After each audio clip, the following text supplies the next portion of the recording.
लोगों को मजबूरी में जानते बूझते हुए भी गलत व्यक्ति को, गलत दल को वोट न करना पड़े, विकल्प के अभाव में वोट न करना पड़े, इसके लिए लोगों की मदद से एक नया दल, एक नया विकल्प बनाना।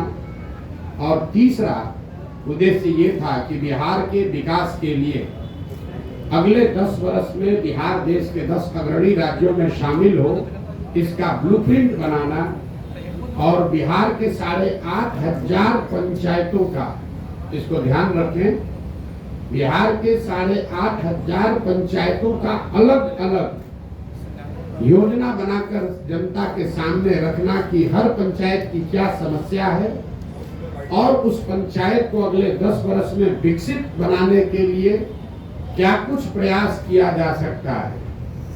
हर पंचायत में 800 से 1200 नए रोजगार के अवसर कैसे पैदा किए जाएंगे, हर पंचायत में बच्चों के पढ़ने की व्यवस्था को कैसे सुधारा जाएगा, और हर पंचायत में खेती को, जो बिहार में कमाने वाली खेती है, उसको कमाने वाला खेती कैसे बनाया जाएगा। ये 3 उद्देश्यों से हम लोगों ने ये प्रयास शुरू किया था। 2 अक्टूबर 2022 को मैंने गांधी आश्रम भितिहरवा पश्चिम चंपारण से चलना शुरू किया है। और यात्रा के दौरान ये भी आपको बताया, ये ऐसी यात्रा है जिसका किलोमीटर निश्चित नहीं है, इसका दिन निश्चित नहीं है, इसका लक्ष्य निश्चित है कि पूरे बिहार में पैदल चल के जहां तक हो सके गांव-गांव जाकर इन 3 उद्देश्यों की पूर्ति के लिए एक सकारात्मक और ईमानदार प्रयास किया जाए। अभी तक मैं करीब 60% बिहार ही घूम पाया हूँ। तो पहली सूचना आपको ये देनी है कि यात्रा अगले 1-1.5-2 वर्षों तक जैसे पहले चल रही थी वैसे ही आगे चलती रहेगी। जब जो बिहार की जनता को मैंने आश्वासन दिया है, दल बनने से या दूसरे उद्देश्यों के पूरा होने से यात्रा नहीं रुकने वाली है। 2 अक्टूबर जब दूसरा उद्देश्य जो इसका दल बनाने का था, उसकी परिणति 2 अक्टूबर को हो रही है। 2 अक्टूबर को दल बन रहा है, लेकिन यात्रा 2 अक्टूबर के बाद भी, अभी मैं सुपौल अररिया में हूँ, वो आगे चलता रहूंगा, चाहे उसके लिए 1 वर्ष लगे या 2 वर्ष लगे, यात्रा में कोई रुकावट नहीं आएगी। दूसरे उद्देश्य को लेकर आपको ये सूचित करना चाहते हैं कि 2 अक्टूबर को अभी तक के प्रयासों के आधार पर, उसके परिणाम स्वरूप 2 अक्टूबर को बिहार में एक नए दल, नए विकल्प के तौर पर जन सुराज, एक नया राजनीतिक दल आपको देखने को मिलेगा। 2 अक्टूबर को आपको ये भी पता चलेगा कि इस दल का नेतृत्व किन लोगों के हाथ में होगा। 2 अक्टूबर को इस दल के नाम की, इसके संविधान की और इसके नेतृत्व की घोषणा जन सुराज से जुड़े हुए हजारों कार्यकर्ताओं, साथियों, इसके बनाने वालों के सामने, मीडिया बंधुओं के सामने इसकी घोषणा की जाएगी। और जैसा कि मैंने पहले बताया था, जन सुराज दल जब बन रहा है तो न मैं उसका नेता था, न मुझे उसका नेता बनना है। बिहार की जनता ने गांव-गांव में घूमकर जिन लोगों से हम मिले हैं, समाज को मत कर जिन लोगों को निकाला है, एक प्रयास किया है कि बिहार के सामने ऐसे लोगों का नेतृत्व दिया जाए जिसमें प्रशांत किशोर से जो आदमी बेहतर है, जिसकी काबिलियत, जिसका जज्बा, जिसका चरित्र, जिसकी ईमानदारी, जिसके अंदर बिहार को सुधारने का मादा हर उस व्यक्ति में जिसमें प्रशांत किशोर से ज्यादा है, वो आपको इसके नेतृत्व में दिखेगा। तो 2 दिन और अगर आप इंतजार करेंगे तो आपको पता चलेगा कि 2 अक्टूबर को जन सुराज की लीडरशिप काउंसिल में किन लोगों का चयन हुआ, किन लोगों को जनता ने बताया, और साथ ही पार्टी के अध्यक्ष की घोषणा भी 2 तारीख को की जाएगी। जो मैंने विकास की योजना जारी करने की बात कही है, हर पंचायत की योजना जारी करने की बात कही है, वो इसका तीसरा पड़ाव है, जो फरवरी या मार्च में, उस काम को फरवरी-मार्च तक पूरा कर लिया जाएगा। और पटना के गांधी मैदान से आपके सामने, आपके माध्यम से जनता के सामने, बिहार की जनता के सामने बिहार के अगले 10 साल के विकास का, बिहार के हर पंचायत के विकास का मॉडल और पूरा खाका यहाँ पर रखा जाएगा, जिसमें हम सिर्फ आपको ये नहीं बताएंगे कि बिहार से पलायन रुक जाएगा, आपको ये भी बताया जाएगा कि वो पलायन को कैसे रोका जा सकता है, ताकि उस योजना को आप पढ़ें, उसको देखें, उस पर चर्चा करें, उस पर सवाल उठाएं, और अगर आपको उस योजना में विश्वसनीयता दिखे तभी उसको आप अपनाएं। तो ये फरवरी के अंत या मार्च के पहले हफ्ते में पटना गांधी मैदान में जन स्वराज का, बिहार को सुधारने का जो प्रयास है, जो अभियान है, जो योजना है, जिसको बनाने में बिहार की जनता के साथ साथ गांव से जो हम लोगों ने जानकारी इकट्ठा की, उसके साथ साथ आपके जानकारी के लिए बता दूं कि देश के करीब देश विदेश में 200 से ज्यादा बड़े बड़े विशेषज्ञ, इनमें से ज्यादातर लोगों का नाता बिहार से है, वो चाहे अमेरिका में है, ऑस्ट्रेलिया में है, इंग्लैंड में है या देश के अन्य हिस्सों में है, ऐसे 200 से ज्यादा लोगों ने बिहार में होने वाले इस प्रयास में अपना योगदान देना स्वीकार किया है, और इस विजन डॉक्यूमेंट को, बिहार की योजना को बनाने में उन्होंने अपना योगदान दिया। तो आपकी उत्सुकता के लिए 3 बातें फिर से समराइज कर देता हूं। प्रशांत किशोर की 2 साल से चलने वाली पदयात्रा पहले की माफिक ही वापस वैसे ही चलती रहेगी। सुपौल और अररिया में मैं हूं और आगे वहां से किशनगंज जाऊंगा, उसके बाद कटिहार, फिर पूर्णिया, फिर भागलपुर, मुंगेर, जमुई होते हुए दक्षिण बिहार के इलाके को कवर किया जाएगा।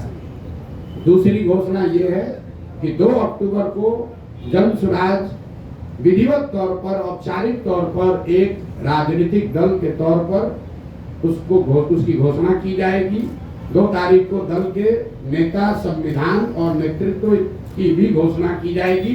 उनसे आपको मुखातिब भी कराया जाएगा ताकि आप उनसे सवाल कर सकें, उनकी पृष्ठभूमि की जांच कर सके, और अगर उसमें कोई गलती व्यक्ति आ जाए तो बिल्कुल उस पर टीका टिप्पणी भी करे और हमसे सवाल भी उठाए। और तीसरा जो मैंने आपको बताया कि जब दल बन जाएगा, 6 महीने अभी हमको और लगेंगे, तो बिहार के विकास का जितने लोग सवाल उठा रहे हैं कि प्रशांत किशोर कह रहे हैं, जन स्वराज वाले कह रहे हैं कि 1 साल में पलायन रोक देंगे, तो 1 साल में पलायन के रोकने का पूरा खाका बिहार की जनता के सामने रखा जाएगा कि उस पलायन को कैसे रोका जाएगा। अगर जन स्वराज में हम लोग कह रहे हैं कि 15 साल से कम उम्र के हर बच्चे के लिए अगले 5 से 7 वर्षों में विश्व स्तरीय शिक्षा की व्यवस्था बनाई जाएगी, बिहार को फिर से ज्ञान की भूमि के तौर पर स्थापित किया जाएगा, तो उसका पूरा योजना बनाकर आपके सामने जारी करेंगे। और अभी तक मेरा जो 2 साल का पदयात्रा का अनुभव रहा है और आगे की योजना के बारे में अब आपके जो सवाल है, मैं आपके सामने बैठा हुआ हूँ। आप स्वेच्छा से अगले 1 घंटे तक जो कुछ भी सवाल चाहे वो पूछ सकते हैं। आप सबका फिर से बहुत बहुत धन्यवाद। अब आपकी तरफ बड़ा हुआ इंटेंशन लग रहा है, इसमें सच्चाई क्या है? मेरा झुकाव बिहार की जनता के प्रति, बिहार की जनता के प्रति झुकाव है, और बिहार में 18-19% मुसलमान भी रहते हैं, तो मेरा 1/5वां हिस्सा 20% झुकाव मुसलमानों के लिए भी है। अगर जन स्वराज में 100 लोग अगर आकर इसको साथ में बना रहे हैं, तो उसमें 20% मुसलमान की भी भागीदारी, हिस्सेदारी होनी चाहिए। उसमें 35% अति पिछड़ों की भी भागीदारी होनी चाहिए। 19% उसमें दलित भी होने चाहिए। 15%, 14% सवर्ण भी होने चाहिए। 15% यादव समाज के लोगों का भी भागीदारी होगी, और बाकी जो समाज है उनकी भी। हम लोगों ने ये कहा है कि जिसकी जितनी संख्या है उसको उतनी भागीदारी दी जाएगी। तो पत्रकारों ने ये समझ लिया कि ये तो पहले से जो दल कह रहे हैं वही बात प्रशांत किशोर कह रहे हैं। नहीं, आप इस बात को समझ लीजिए, जन स्वराज में जगह पाने का एक और एकमात्र क्राइटेरिया है काबिलियत। बिना काबिलियत के आप जन स्वराज में कोई जिम्मेवारी की जगह नहीं पा सकते हैं। लेकिन अगर जगह है 100 और 1000 आदमी काबिल है, तो कैसे उन 100 का बंटवारा होगा?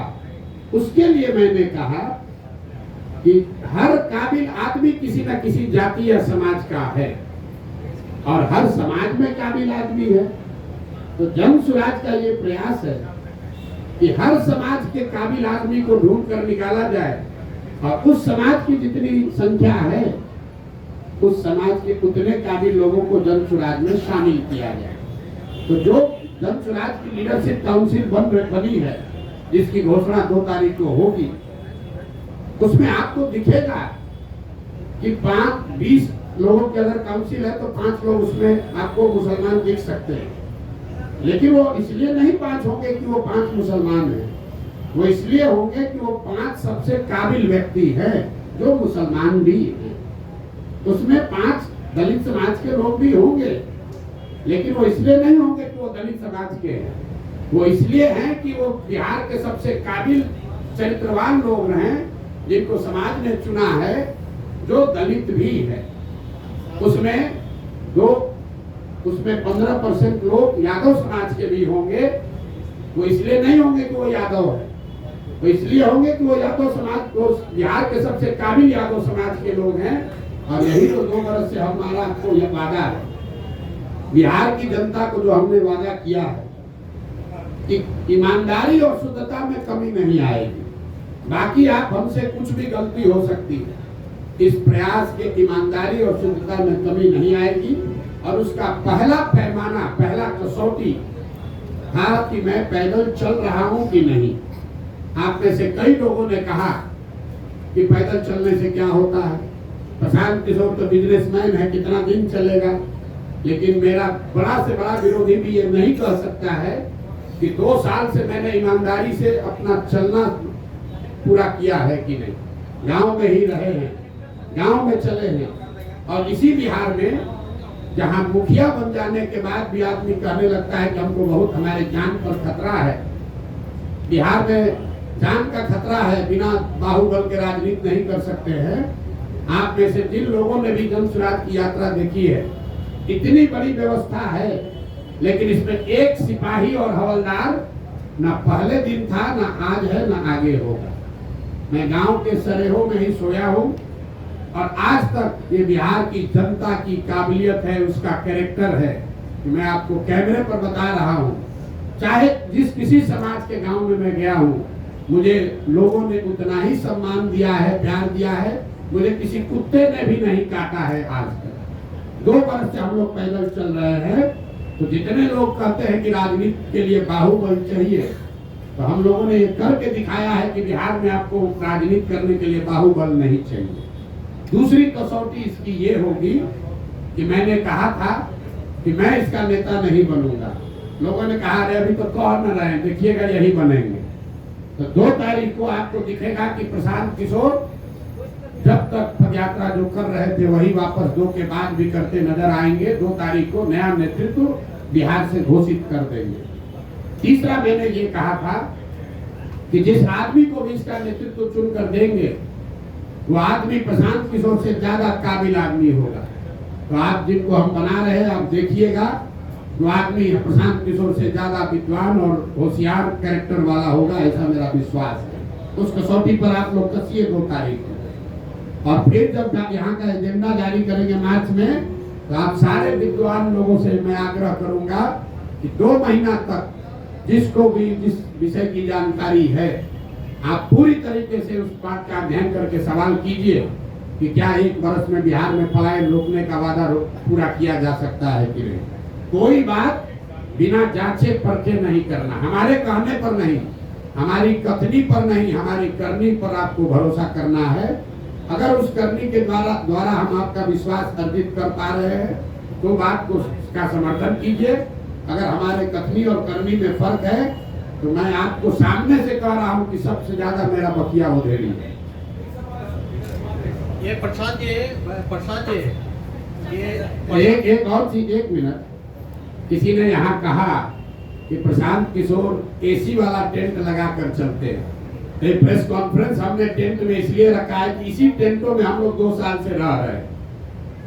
तो मैं चाहूंगा कि यहाँ आप ये प्रेस वार्ता के बाद इस टेंट का मुआयना भी कीजिए और बिहार में जो भी अपने को जमीनी नेता मांगता है, मैं उसको चुनौती दे रहा हूं कि इसमें 7 दिन रहकर पैदल चल के दिखाओ, तब बताते हैं कि तुम्हारा कितना कैरेक्टर है और कितना जमीन पर काम कर सकते हैं। इस कैंप का वीडियो बनाकर जारी कीजिए और खुली चुनौती दे रहा हूं कि इस कैंप पे 7 दिन रहिए। जिसको ये 5 स्टार दिख रहा है, आप सब साथी यहाँ बैठे हैं, बढ़िया मौसम है बाहर, 15 मिनट में पसीना छूट रहा है। इसी टेंट में हम लोगों ने जाड़ा भी काटा है, बरसात भी देखा है, और मैं अकेले नहीं हूँ। 2500 बिहार के बच्चे, 2500 बिहार के बच्चे ऐसे 20 कैंपों में बिहार में रह रहे हैं, इसी कठिन परिस्थिति में रह रहे हैं, गांव-गांव जा रहे हैं। और हम लोगों ने 50 बच्चों के साथ शुरू किया था, आज 2500 पदयात्री, उनका प्रयास, उनका परिश्रम, उन पदयात्रियों का संकल्प प्रशांत किशोर से ज्यादा है, क्योंकि प्रशांत किशोर तो फिर भी मीडिया में आ रहे हैं, बोल रहे हैं, उन बच्चों को आप देख नहीं रहे। वो बच्चे नेमलेस हैं, फेसलेस हैं। 2500 बच्चे अपना घर परिवार छोड़कर रात दिन इन कैंपों में रह रहे हैं, और नेता यहाँ पटना में बैठ के कहता है प्रशांत किशोर एसी के टेंट में रहता है। जरा आके रह के देखो 5 दिन। यात्रा शुरू किया था सब जब यहाँ के नेताओं ने, कब शुरू हुआ कब खत्म हुआ पता ही नहीं चला। ये प्रशांत जी, ये प्रशांत जी राजनीतिक रणनीतिकार सलाहकार से आप बिहार की बात किए, उसके बाद जन स्वराज अभियान आपने चलाया, तो आप बता रहे हैं कि नेतृत्व किसी और को सौंपेंगे, तो वैसी स्थिति में प्रशांत किशोर की जन स्वराज में आगे क्या भूमिका रहेगी, किस तौर पर वो जाने जाएंगे? प्रशांत किशोर की भूमिका रहेगी बिहार के समाज को जगाने का, समझाने का, क्योंकि प्रशांत किशोर की सोच ये है, जो कि गांधी की सोच से प्रेरित है, कि अगर राजनीति में आमूल-चूल परिवर्तन लाना है तो बिना समाज में हस्तक्षेप किए हुए, समाज के स्तर पर काम किए बगैर आप राजनीति को और व्यवस्था को नहीं सुधार सकते।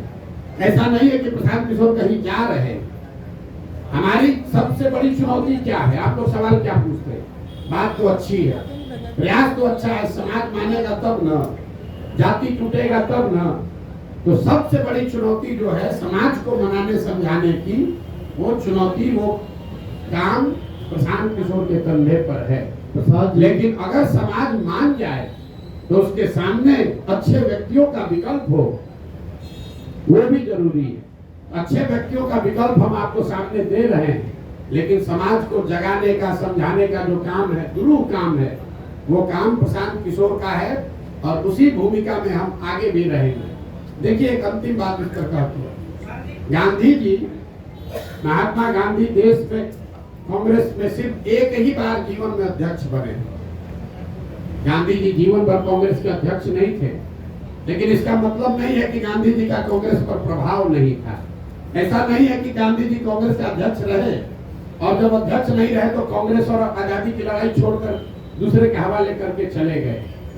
उन्होंने लेकिन ये जरूरी है कि सिर्फ एक आदमी से नहीं होगा, और प्रशांत किशोर बिहार का एकमात्र काबिल आदमी नहीं है। इस मूल भावना जन स्वराज की यही है कि पिछले 30 वर्ष में सिर्फ 1200 परिवार के लोगों ने बिहार की राजनीति को कब्जा कर रखा है। 3.5 करोड़ परिवार बिहार में रहते हैं। तो जन स्वराज का ये अभियान है, जहां ये हम बता रहे हैं कि आप गरीब हैं, अमीर हैं, अगड़े हैं, पिछड़े हैं, हिंदू हैं, मुसलमान हैं, दलित हैं, पैसा नहीं है, आपके पिताजी विधायक मंत्री नहीं है, आप उसका चिंता मत कीजिए। अगर आपके पास जज्बा है, बिहार को सुधारने की इच्छा है, सपना है, तो आइए इस व्यवस्था से जुड़िए। पैसे का चिंता, चुनाव लड़ने लड़ाने रणनीति का चिंता प्रशांत किशोर और जन स्वराज पर छोड़िए। हमने ये कहा है, लोग कह रहा है कि कैसे, किस आधार पर कह रहे हैं कि गरीब से गरीब आदमी को पैसा देकर लड़ाएंगे। मेरे भाई, गरीब को पैसा देकर लड़ाने की बात कह रहे हैं तो आपको गलत लग रहा है, और आप पैसा लेकर चुनाव लड़ाते हैं तो आप सही अपने को बता रहे हैं। तो हम बिहार की जनता को छोड़ते हैं कि किसका विकल्प सही है। जो लोग पैसा लेकर टिकट देते हैं, चुनाव लड़ाते हैं, उनका विकल्प अच्छा है कि जन स्वराज, जो कि कह रहा है कि गरीब से गरीब आदमी भी ईमानदार है तो उसको लड़ाने का खर्चा समाज से जमा करके जन स्वराज देगा, ताकि किसी नेता को वोट खरीदने के लिए कि ये पैसा न खर्च करना पड़े, किसी नेता के पास ये कहने का आधार न हो कि हमने चुनाव में 5 करोड़ रुपया खर्चा किया इसलिए हम चोरी करेंगे, इसलिए हमको ठेका चाहिए। इसलिए जन सुराज में घोषणा है कि आपको गाड़ी नहीं अपना लगाना है। हमारी गाड़ियां चल रही है जन सुराज की, लोग कह रहे हैं इतना पैसा कहाँ से आ रहा है। गाड़ियां इसलिए चल रही है कि आप समाज से पैसा वसूली मत करो, गाड़ी हम दे रहे हैं तुम काम करो। अगर आप खेत में मजदूर हैं, अति पिछड़ा समाज के हैं, दलित हैं, सवर्ण समाज के हैं, गरीब हैं, आपके पास क्षमता है, आप राजनीति नहीं कर पाते हैं क्योंकि आपके पास पैसा नहीं है। आपको घर में मजदूरी करनी है, अपने बच्चों का पेट पालना है, आप में क्षमता ज्यादा है लेकिन आप राजनीति नहीं कर सकते।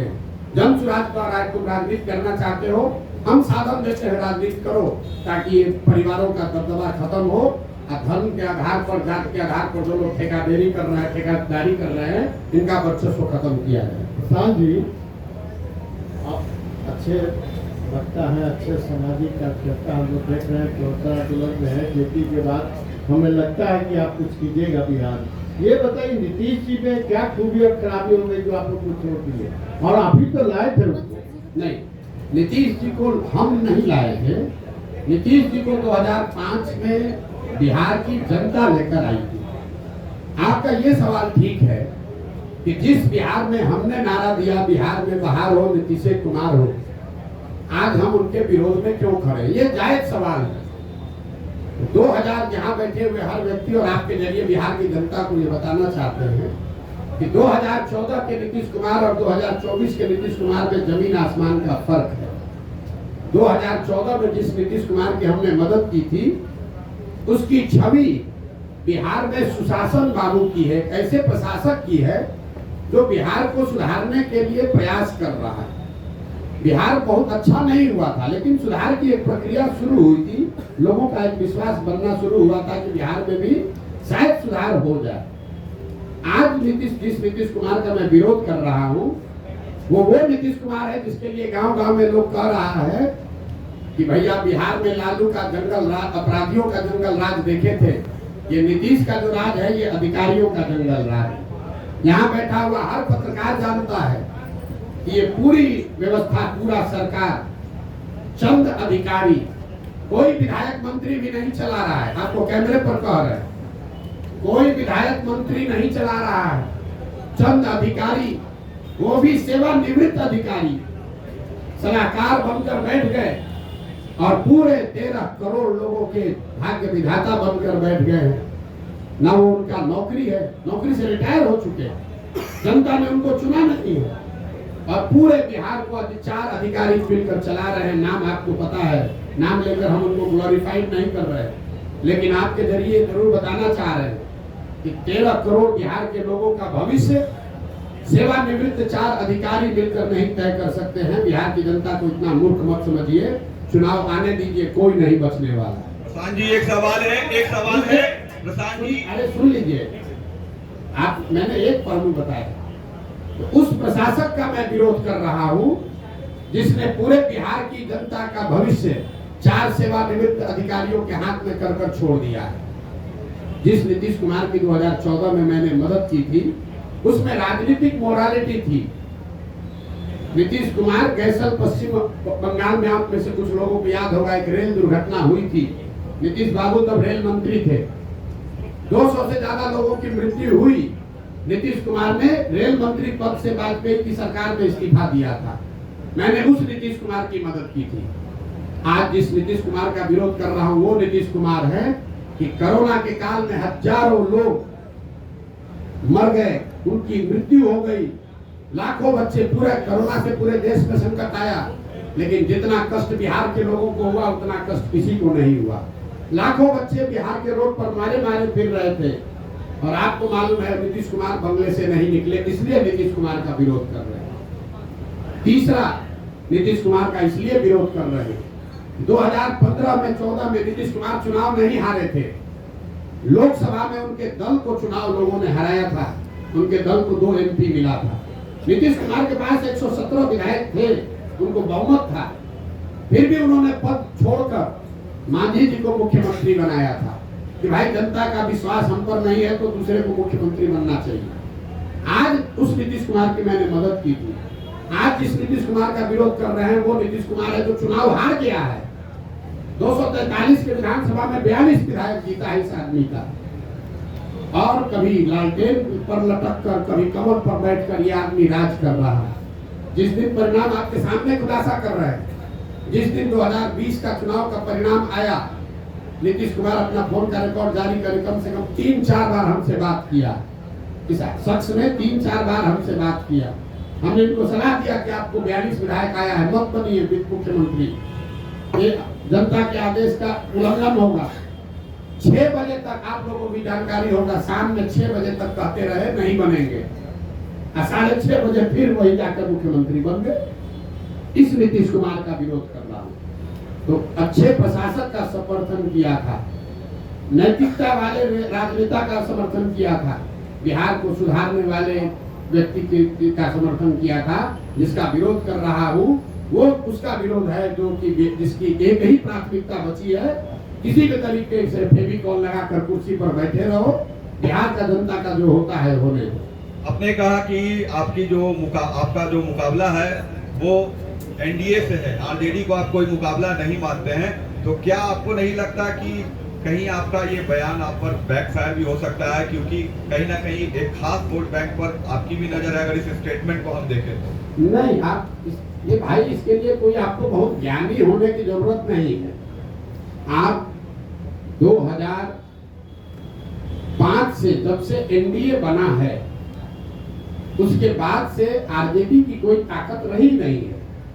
2005 से आप आगे का इलेक्शन का आंकड़ा उठाकर देख लीजिए तो आरजेडी को कभी, आरजेडी या उनके द्वारा बनाए गए गठबंधन को कभी जीत नहीं मिली है। महागठबंधन का एक अपवाद छोड़ दिए जिसमें हम लोगों ने मदद की थी, उसमें भी आरजेडी जूनियर पार्टनर ही था। नीतीश जी के चेहरे पर चुनाव लड़ा था, आरजेडी के नाम पर चुनाव नहीं लड़ा गया था। और अभी का लोकसभा का चुनाव देख लीजिए, इस लोकसभा चुनाव में 176 विधानसभा में भाजपा और एनडीए को बढ़त है। तो हमारा अगर मुकाबला है तो जो 176 में आगे है उससे मुकाबला होगा कि जो 50 सीट में आगे है उससे मुकाबला होगा। तो ये तो हमारे आकलन का विषय नहीं है, ये तो फैक्ट है। किसने कह दिया आपको? भाई ऐसा है, अब अपने हिसाब से कहिएगा। लोकसभा में कितना सीट है आरजेडी को? 2014 में आरजेडी को 5 से कम सीट था, 2014 में 0 सीट था, 2019 में 4 को सीट मिला। और आप लोग बता रहे हैं बाप रे कितना बड़ा दल है आरजेडी।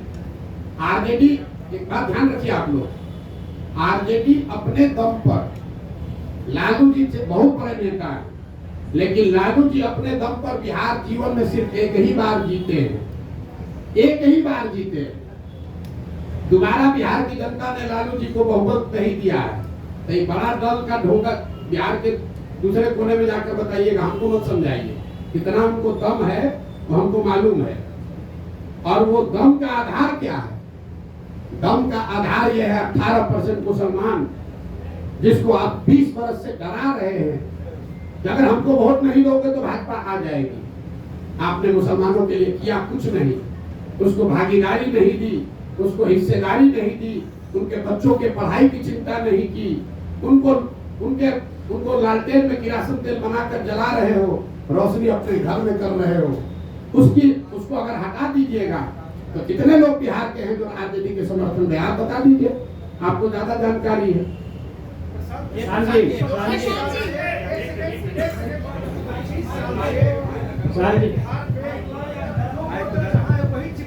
जी 25 साल से जो वोटर जहाँ है वही चिपका हुआ, या तो वो लालू जी को वोट दे रहा है या फिर नीतीश जी को या भाजपा को। जातीय कीचड़ में फंसा हुआ इस बिहार को, आपको लगता है कि इस जाति के? अब देखिए, आप ही के बयान को दोहरा देते हैं। आपने कहा कि 25 बरस से बिहार का वोटर एक ही जगह चिपका हुआ है। अब आंकड़ों से बिल्कुल ये उलट बात आप कह रहे हैं।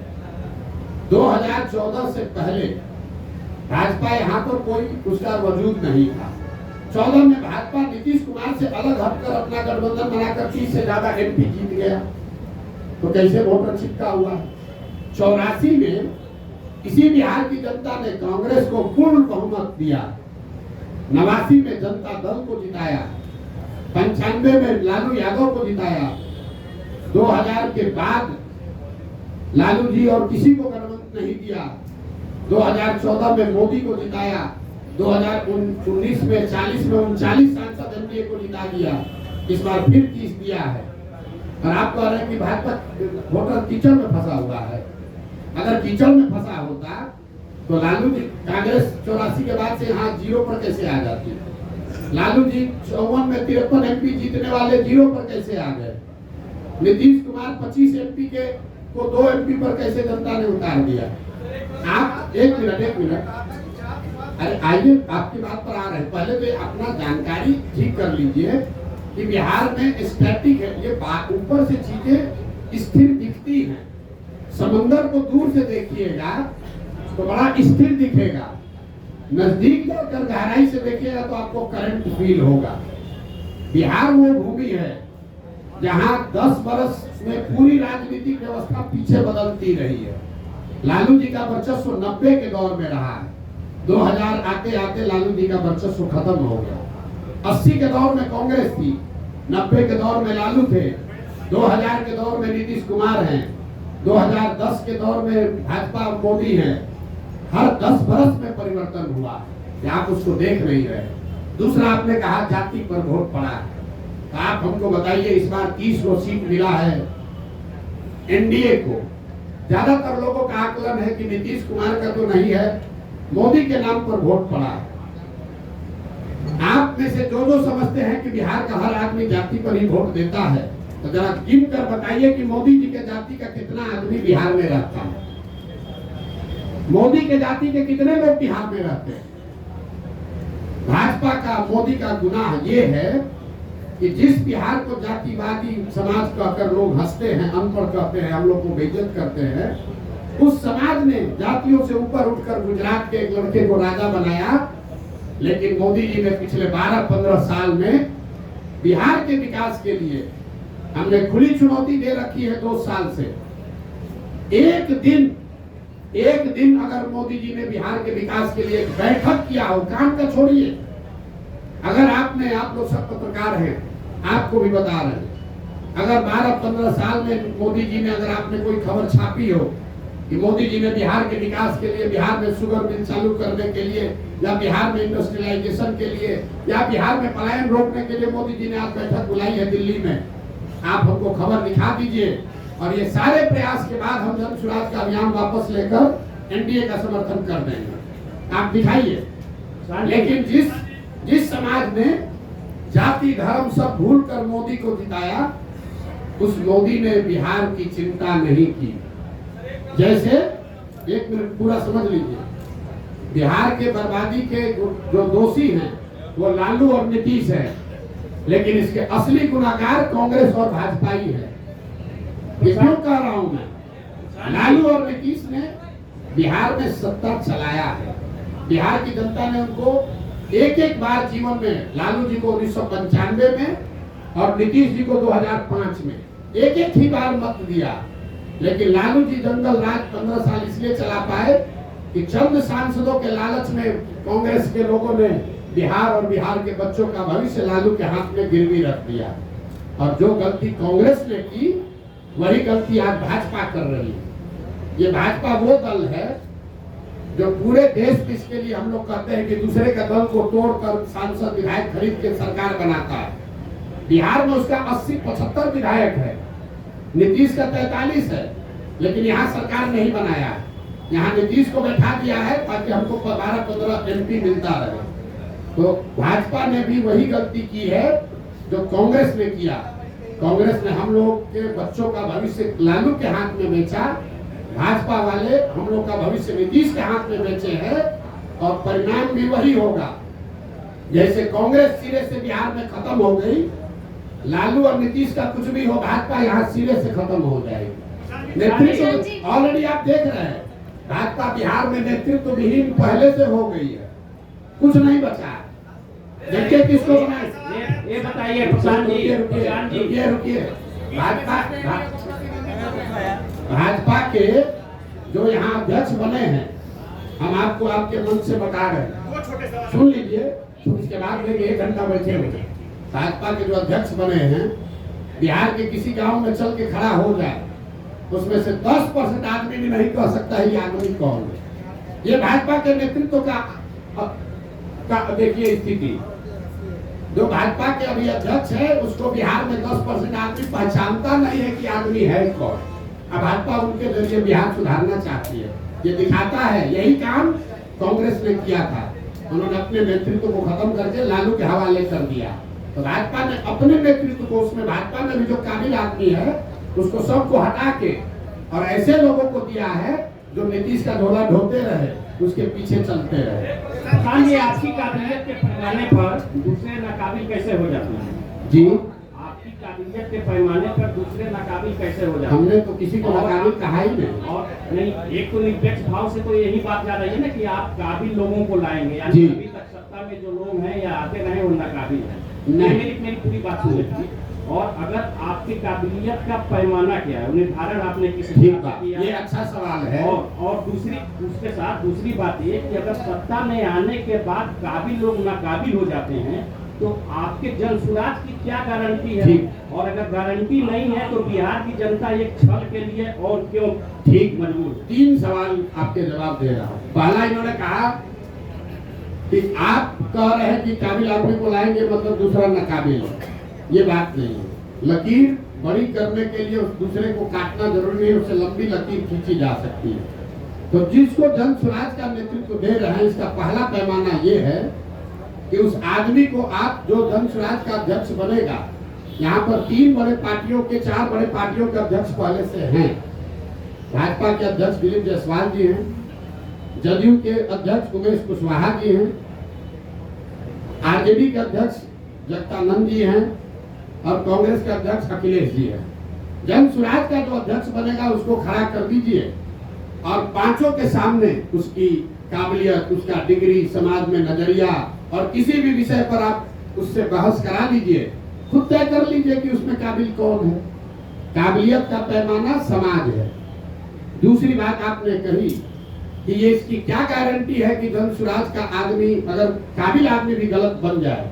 इसीलिए देश में पहली बार, ये घोषणा हमको 2 को करनी है लेकिन आपने सवाल उठाया है, देश में पहली बार किसी राजनीतिक दल ने अपने संविधान में ये लिखा है, राइट टू रिकॉल, कि अगर जो व्यक्ति जन स्वराज के टिकट पर चुनाव लड़ेगा उसको ये एफिडेविट साइन करके देना पड़ेगा लीगली कि जन स्वराज के संस्थापक सदस्य उस विधानसभा क्षेत्र के 1 तिहाई जन स्वराज के संस्थापक सदस्यों ने अगर आपके खिलाफ अविश्वास प्रस्ताव ला दिया और फिर वहां वोटिंग हुई और जन स्वराज के संस्थापक सदस्यों में आपने अगर अपना विश्वास खो दिया तो आपको रिजाइन करना पड़ेगा। ये एफिडेविट देने के बाद ही आप जन स्वराज से लड़ पाएंगे। इस बात को हम लोग जन स्वराज अपने संविधान में लिख रहा है। तीसरा और अंतिम सवाल कि जन स्वराज पर भरोसा क्यों करें? ठीक बात है, ये अच्छा सवाल है। जन स्वराज पर भरोसा इसलिए करें कि पहले से जो लोग यहाँ पर हैं वो एक्सपायर मेडिसिन है। आपने उसको जांच लिया, परख लिया, जानते हैं कि ये दवा काम नहीं करती। मान लीजिए कि आपके घर में कोई बीमार पड़ गया, भगवान न करे, और उसको कोई ऐसी बीमारी हो गई कि सुधर ही नहीं रही है। डॉक्टर ने दवा दिया, हर तरह का दवा दे दिया, वो सुधर नहीं रहा है। आपने कहा डॉक्टर साहब इससे क्या होगा, अब तो नहीं सुधर रहा। डॉक्टर ने कहा भाई एक नई दवा आई है, उसका पूरा प्रमाण तो नहीं है लेकिन 20% 40% संभावना है ठीक हो सकती है, लेकिन कुछ खतरा भी हो सकता है। आपका अगर आदेश हो, अगर आप सहमत हो तो हम एक बार ट्राई करके देखते हैं। आप क्या कहिएगा? अपने परिजन को बचाने के लिए आप क्या कहिएगा कि जो 3 दवा जिसको आपने ट्राई कर लिया, जिसका फायदा नहीं हुआ, उसी पर रखिएगा, या कहिएगा कि ना भाई इतना डॉक्टर साहब 20% संभावना है लेकिन नया दवा आया है, इसको ट्राई कीजिए, शायद हमारी किस्मत, दुआ, भगवान का आशीर्वाद, शायद लग जाए। तो जन स्वराज जो 3 जिन दलों से हम लड़ रहे हैं वो एक्सपायर मेडिसिन है। जनता ने उसको 30 बरस देख लिया, परख लिया, जान लिया, ये नहीं सुधार सकता। जन सुराज नया प्रयास है, इससे सुधार हो भी सकता है, शायद नहीं भी हो सकता, लेकिन शायद हो भी सकता है। तो ऊपर वाले की दुआ रही तो निश्चित तौर पर बिहार की जनता वो रिस्क लेगी। और एक अंतिम बात, हमारा अपना मानना है कि सबके जीवन में कभी न कभी सवेरा आना है। बिहार के 13 करोड़ जनता के भविष्य में भी कभी न कभी तो सुधार भगवान ने, ऊपर वाले ने लिखा होगा। हम लोग तो निमित्त मात्र हैं। हम तो पहले भी ये हमको समझ थी, हमने पहले प्रयास क्यों नहीं किया? प्रयास हम तब शुरू किए हैं जब ऊपर वाले की मर्जी हुई है। हम 1% है, ऊपर वाला 99% है। मेरा ये विश्वास है कि 13 करोड़ बिहार के लोगों का जीवन भी कभी सुधरना भगवान ने तय किया होगा, और शायद जन सुराज वो निमित्त है, वो रास्ता है जिसके जरिए वो सुधार हो पाएगा। मेरे दो छोटे उनके भी 2 छोटे हैं, आपके भी 2 छोटे हैं।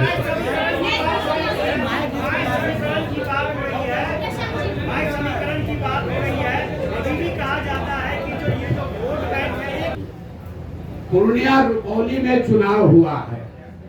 सबसे ताजा प्रमाण, जनता का प्रमाण ही सबसे बड़ा प्रमाण है। रुपौली में चुनाव हुआ, माई समीकरण की बात करने वाले आरजेडी वालों ने बीमा भारती जी को वहां उम्मीदवार बनाया। रुपौली की स्थिति से जो लोग जानकारी रखते हैं, बीमा भारती जी के अपने जाति के 35-40 हजार लोग उस विधानसभा में रहते हैं। 15,000 MY में वाई समाज के लोग, यादव समाज के लोग रहते हैं, और 45,000 वहां मुसलमान रहते हैं। तीनों मिलाइएगा तो 1 लाख हुआ। और माई समीकरण के जमींदारी का दावा करने वाले लोग, ठेकेदारी करने वाले लोग के कैंडिडेट को 30,000 वोट आया। दूसरा देखिए, एनडीए का अति पिछड़ा तो नीतीश जी के साथ है, तो भैया रुपौली में 1,10,000 अति पिछड़ा है, उनको कितना वोट आया? 50,000। और जीता कौन? उस वो आदमी जीता है, हमारा आदमी नहीं जीता है। जन सुराज की बात छोड़ दीजिए, वो आदमी जीता है जिसके जाति का 5-6 हजार आदमी वहां रहता है। और आप लोग कह रहे हैं कि बिहार में माई समीकरण है, सब जाते हैं, पब्लिक सब पागल है। अरे भाई आप ये समझिए, अगर यहाँ सोना और पीतल रख दिया जाए तो आप किसी जाति के यहाँ सोना उठाइएगा कि पीतल उठाइएगा? फर्क बस इतना है कि कोई सोना दिखना चाहिए, आचार से, विचार से, व्यवहार से, कर्म से। अगर आप सोना दिखेंगे तो समाज का कोई भी ऐसा वर्ग नहीं है। कौन नहीं चाहता है कि उसका बच्चा अच्छा पढ़े? कौन नहीं चाहता है कि उसके बच्चे के शरीर पर कपड़ा हो? कौन नहीं चाहता है कि उसके बच्चे को पलायन नहीं करना पड़े?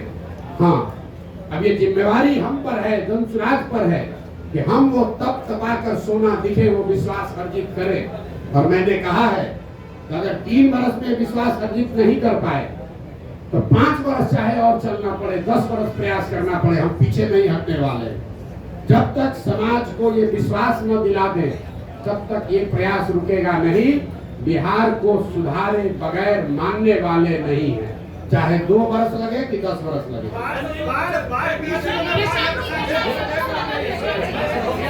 बोलिए बोलिए बोलिए बोलिए। क्या? पीके जियो डीओ क्या होता है? मेरे भाई, बिहार कहाँ से कहाँ सवाल आप करते हैं। हमने दल नहीं बनाया है, हम पूरी बात अपनी बिहार के लिए जो हमने काम। और जब संयुक्त राष्ट्र संघ में बुलंदी पर थे, जब वहाँ बुलंदी पर थे, 35 वर्ष के उम्र में संयुक्त राष्ट्र संघ में मुकाम हासिल कर लिए, तब हमने उसको छोड़ा और छोड़कर 10 वर्ष जो काम किया, जिसको आप चुनावी रणनीतिकार प्रबंधन कहते हैं, 2011 से 2021। और जब हम उस काम में चुनावी प्रबंधन रणनीतिकार जिसको आप कहते हैं, उसमें बुलंदी पर थे, तो 2021 में उस काम को छोड़ दिए। अब मेरा अगले 10 साल का जीवन का एक ही लक्ष्य है, बिहार को देश के 10 अग्रणी राज्यों में शामिल कराना है। चाहे उसके लिए जो कुछ भी करना पड़े। हम देश, दुनिया, विश्व नहीं देख रहे हैं, एक ही चीज देख रहे हैं, बिहार, बिहार की समस्या, बिहार के बच्चे, बिहार की पलायन, बिहार का की अशिक्षा, और जैसा मैंने आपको कहा, आप चुनाव देख रहे हैं, मैं देख रहा हूं कि जब तक ये नहीं सुधरेगा तब तक बिहार में ही प्रशांत किशोर को इसी तरह से प्रयास करते रहना। प्रशांत जी, मेरा दो सवाल है, मेरा दो सवाल है। विपक्ष आप पर कई तरह के आरोप लगाता है, जिसमें से एक आरोप ये है कि जनसुराज कुछ और नहीं बल्कि वन मैन शो है। इस आरोप पर प्रशांत किशोर क्या जवाब देंगे? देखिए, कम से कम विपक्ष वाले या पक्ष वाले आरोप लगाना शुरू तो कर रहे हैं। जब हमने अभियान शुरू किया था तो कहता था ये है कौन, प्रशांत किशोर कौन है, किसी ने हमको व्यापारी कहा, तो हमने मंच पर कहा, कैमरे के सामने कहा, हाँ व्यापारी हैं, सामान बेचने आए हैं, अपना विचार बेचने आए हैं, लोगों को माथा पर टोकरी लेकर घर घर घूम रहे हैं, ये विचार बेच रहे हैं कि जाति धर्म नाली गली का छोड़ो, अपने बच्चों की चिंता करो, ये विचार बेचने आए हैं। तो ये तो मान रहा है ना विपक्ष वाला कि प्रशांत किशोर को बेचने आता है, तो हम ये विचार घर घर बेच कर आए हैं कि एक बार जीवन में नेताओं की बच्चों की चिंता छोड़ दो, अपने बच्चों की चिंता कर लो, ये विचार बेचने आए।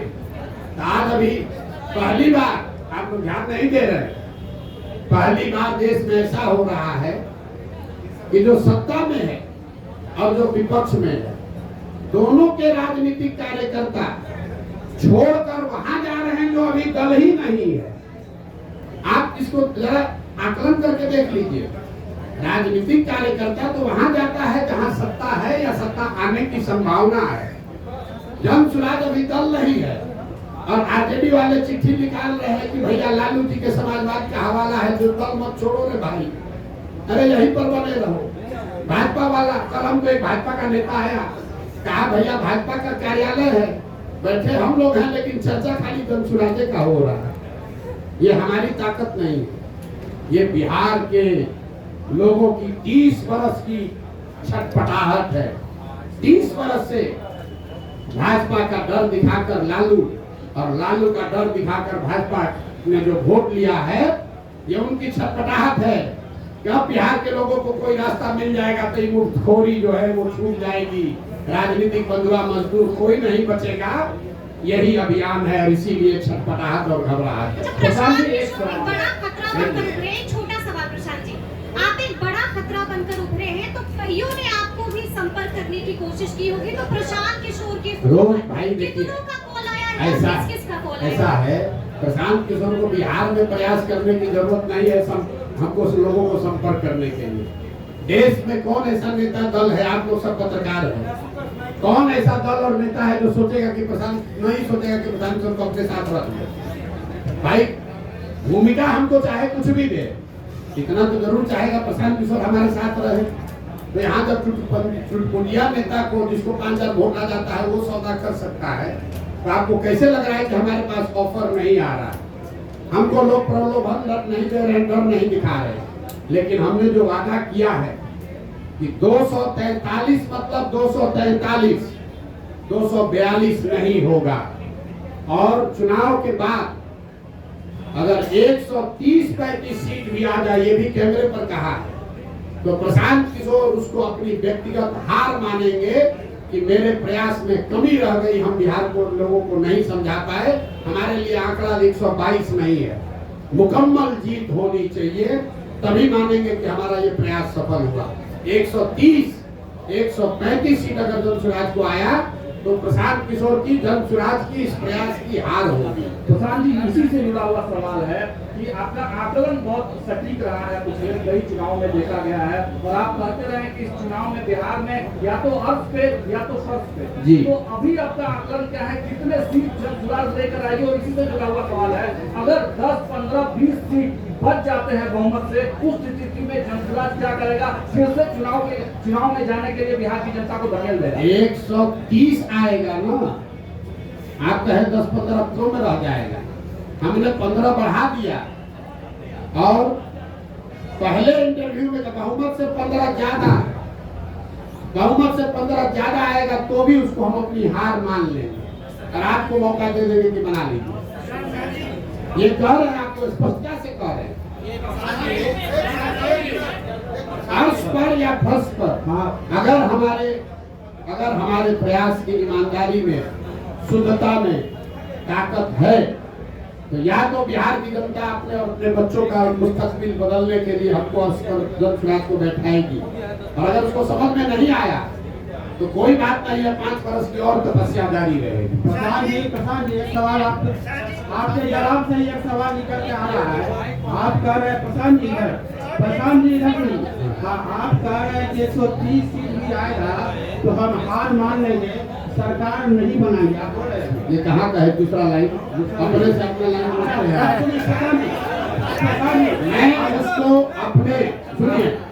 मैं उसको अपने इस प्रयास के बिहार को सुधार, देखिए बिहार में सिर्फ सरकार बनने से बिहार नहीं सुधरेगा। आपने बात सुनी नहीं हमारी।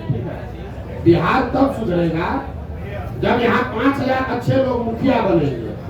बिहार तब सुधरेगा जब यहाँ पर 50,000 अच्छे लोग वार्ड सदस्य बनेंगे। बिहार तब सुधरेगा जब यहाँ 200-250 अच्छे विधायक बनेंगे। सिर्फ सरकार बदलने से, मुख्यमंत्री बदलने से बिहार नहीं सुधर सकता है। इस नजरिए से मैं कह रहा हूँ कि अगर 130 सीट आया, इसका मतलब है कि आधी बिहार की जनता भी हमसे इस विचार से, इस प्रयास से कन्विंस नहीं हुई। उस नजरिए से ये हार हुई।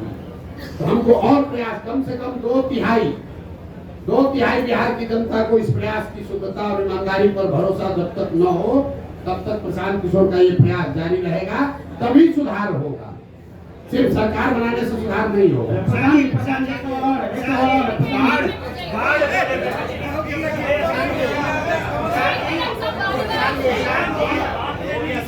शुरुआत किया तो आपको बताया कि दल होगा, तो आप कहे कौन होगा? हम बोले जन सुराज होगा। फिर बोला दल का नेता कोई होगा, हमसे काबिल होगा। तो आपने फिर पूछा कौन होगा? तो हमने कहा हमसे काबिल होगा, 2 तारीख उसका नाम चेहरा देख लीजिएगा। फिर आपने कहा कि आपका एजेंडा क्या होगा? तो हमने आपको कहा गांधी मैदान से जारी करेंगे, उसको पढ़ के संतोष कर लीजिएगा। उसके बाद जारी ये भी करेंगे कि सीएम कौन होगा। एवरेस्ट पर चढ़ना है, एक कदम भी चढ़ना पड़ेगा। एक ही बार रस्सी बांध कर एवरेस्ट पर नहीं पहुंच सकते हैं। पहुंचने की कोशिश कीजिएगा, गिर जाइएगा, रास्ते में खराब होगा।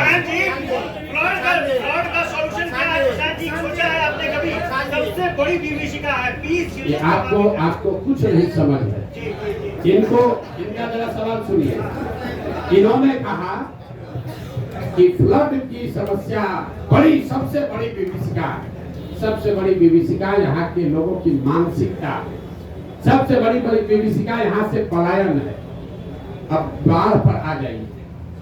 अगर आप ध्यान से देखेंगे 50% यहाँ जमीन ऐसी है बिहार में जहाँ फ्लड क्या रिस्क है। 30% जमीन ऐसी है जहाँ परमानेंट जल जमाव है, और करीब 25 से 27% ऐसी जमीन है जहाँ सूखा है। अगर आप बिहार को भौगोलिक तरीके से देखेंगे तो जो उत्तर के तराई वाले जिले हैं, चंपारण, पश्चिमी चंपारण, पूर्वी चंपारण, शिवहर, सीतामढ़ी, मधुबनी, दरभंगा, सुपौल, अररिया, किशनगंज, ये जो ऊपर के तराई वाले एरिया हैं, यहाँ पर बाढ़ के साथ साथ नदियों के कटाव का मामला है। जो मध्य के जिले हैं,